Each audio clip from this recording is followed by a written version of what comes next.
હવે જોઈએ આપણે પ્રશ્ન નંબર 12. પ્રશ્ન નંબર 12 માં કીધું છે 1 ડઝન પેનની કિંમત 180 રૂપિયા અને 8 બોલ પેનની કિંમત 56 રૂપિયા છે. પેન અને બોલ પેનની કિંમતનો ગુણોત્તર શોધો. તો ભાઈ આપણને 1 ડઝન પેનની કિંમત આપેલી છે 180 રૂપિયા. એક પેનની કિંમત શોધવી પડશે અલગથી, કેમ કે આપણને 1 ડઝનની આપેલી છે, એક પેનની આપી નથી. અને આપણે ગુણોત્તર કેવી રીતે શોધવાનો છે તો કે પેન અને બોલ પેનનો એક એકનો ડઝનનો ગુણોત્તર શોધવાનો કીધો નથી.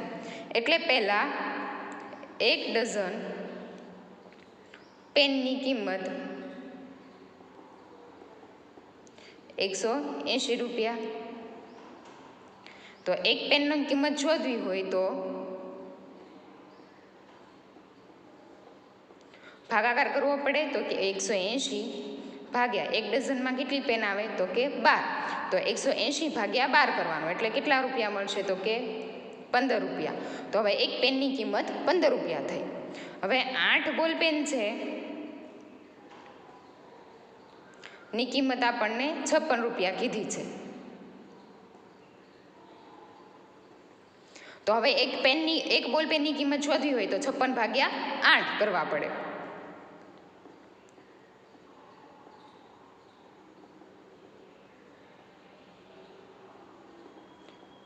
છપ્પન ભાગ્યા 8 એટલે કે 7 રૂપિયા.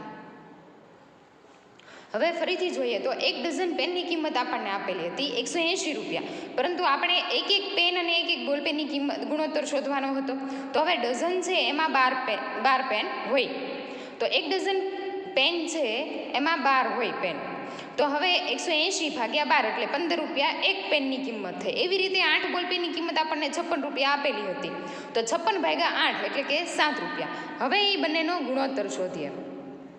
ગુણોત્તર બરાબર પેનની કિંમત છેદમાં બોલ પેનની કિંમત. તો હવે પેનની કિંમત આપણને કેટલી મળી 15 રૂપિયા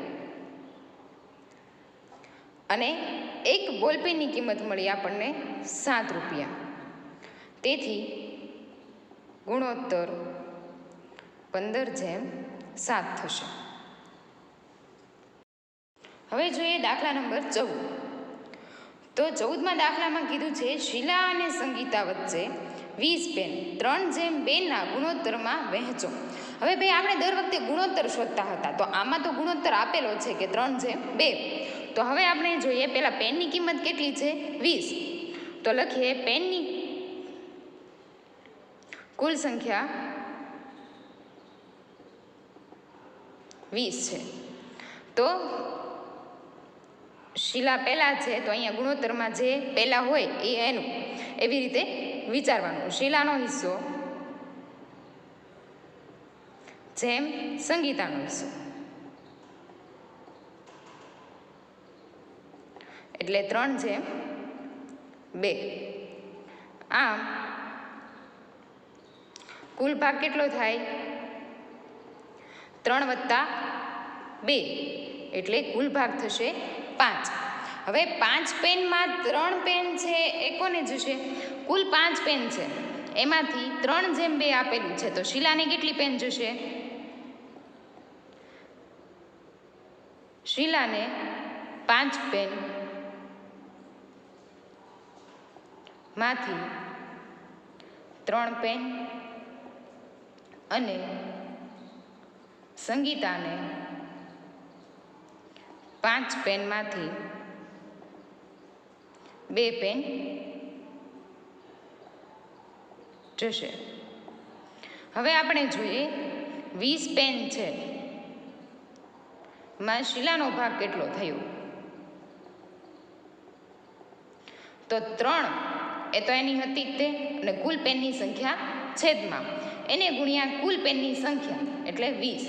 તો હવે 5 ચોક 20, તો વધ્યું શું 4 ગુણ્યા 3, 4 તેરી 12. હવે તેવી જ રીતે આપણે જોઈએ સંગીતાનો હિસ્સો. તો 20 પેનમાં સંગીતાનો ભાગ કેટલો છે 2. કુલ પેનની સંખ્યા કેટલી થઈ 5 એને ગુણ્યા કુલ સંખ્યા પેનની સંખ્યા 20, કુલ ભાગ 5. હવે અહીંયા ધ્યાન એ રાખવાનું છે, કુલ ભાગ છે એ છેદમાં લખવાનો છે, કુલ ભાગ 5 એને ગુણ્યા કુલ પેનની સંખ્યા. તો 5 ચોક 20, 2 ગુણ્યા 8, 2 ગુણ્યા 4 એટલે 8. ફરીથી જોઈએ, પેનની કુલ સંખ્યા 20, 3:2 ગુણોત્તરમાં વહેંચેલી છે. તો હવે આ જે ગુણોત્તર છે એનો કુલ ભાગ આપણે ગણવો હોય તો શું કરવું પડે? સરવાળો. એટલે 3:2 હતા એનો સરવાળો કર્યો એટલે 3 + 2 બરાબર 5.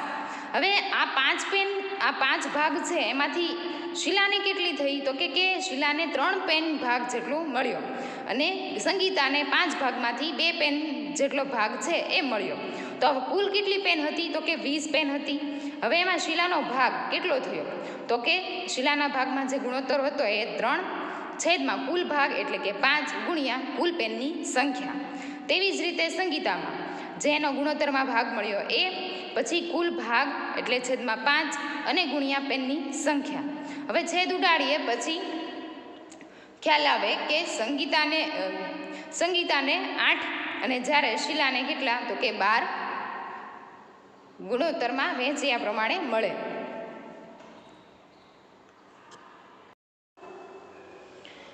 હવે દાખલા નંબર 16 જોઈએ. પિતાની હાલની ઉંમર 42 વર્ષ છે, તેના પુત્રની ઉંમર 14 વર્ષ છે. તો નીચેના ગુણોત્તર શોધો. ભાઈ આ દાખલામાં આપણને પિતાની ઉંમર આપેલી છે 42 વર્ષ, પુત્રની ઉંમર 14 વર્ષ. તો હવે નીચે આપેલા છે એ ગુણોત્તર ઉપરથી દાખલા ગણવાના છે. તો પહેલાં જોઈએ, પિતાની હાલની ઉંમર અને પુત્રની હાલની ઉંમરનો ગુણોત્તર શોધો. તો લખીએ ગુણોત્તર બરાબર પિતાની હાલની ઉંમર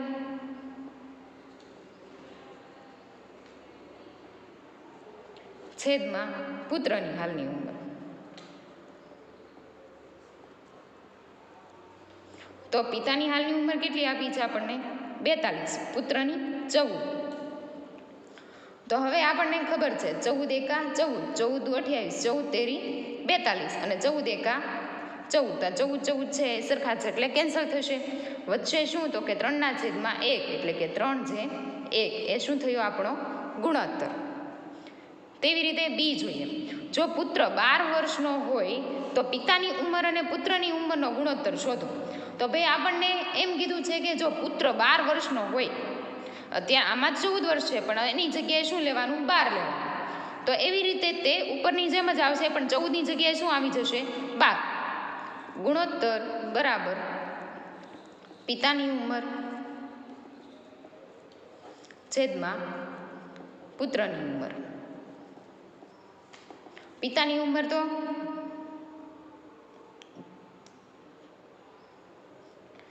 હવે પિતાની ઉંમર પણ બદલાશે. શું કામ? તો કે જો આ 42 વર્ષ છે, 42 વર્ષ છે અને પુત્રની ઉંમર પાછો 2 વર્ષનો ઘટાડો કર્યો એટલે પિતાની ઉંમરમાં પણ 2 વર્ષનો ઘટાડો થશે. એટલે પિતાની ઉંમર થઈ જશે 40 વર્ષ અને પુત્રની ઉંમર થશે 12 વર્ષ.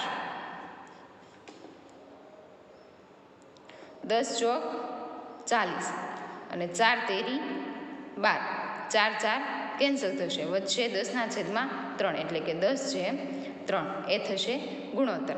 અહીંયા ધ્યાન એમ રાખવાનું, પુત્રની ઉંમરમાં 2 વર્ષનો ઘટાડો કર્યો એટલે પિતાની ઉંમરમાં પણ 2 વર્ષનો ઘટાડો થશે.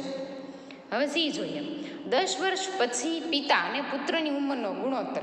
હવે જ્યારે 10 વર્ષ પછી કે ત્યારે ઉંમરમાં હંમેશા સરવાળો કરવાનો. તો 10 વર્ષ પછી પિતાની ઉંમર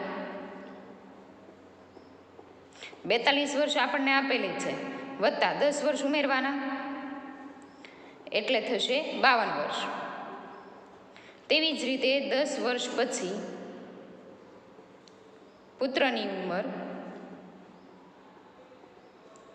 તો 14 વર્ષ આપણને આપેલા હતા, એમાં 10 વર્ષ ઉમેરવાના એટલે 24 વર્ષ. હવે જે આપણને આ નવી ઉંમર મળી એના પરથી આપણે ગુણોત્તર લઈશું. ગુણોત્તર બરોબર પિતાની ઉંમર છેદમાં પુત્રની ઉંમર. પિતાની આપણને કેટલી મળી? 52 વર્ષ અને પુત્રની 24 વર્ષ. તો 13 ચોક 52 અને 6 ચોક 24, 4 4 સરખા છે એટલે કેન્સલ, 13/6 એટલે ગુણોત્તર થશે 13/6. હવે એવી રીતે તમને ડી આપેલો છે પ્રશ્ન, જેમાં પિતા 30 વર્ષના હતા ત્યારે પિતા અને પુત્રની ઉંમરનો ગુણોત્તર.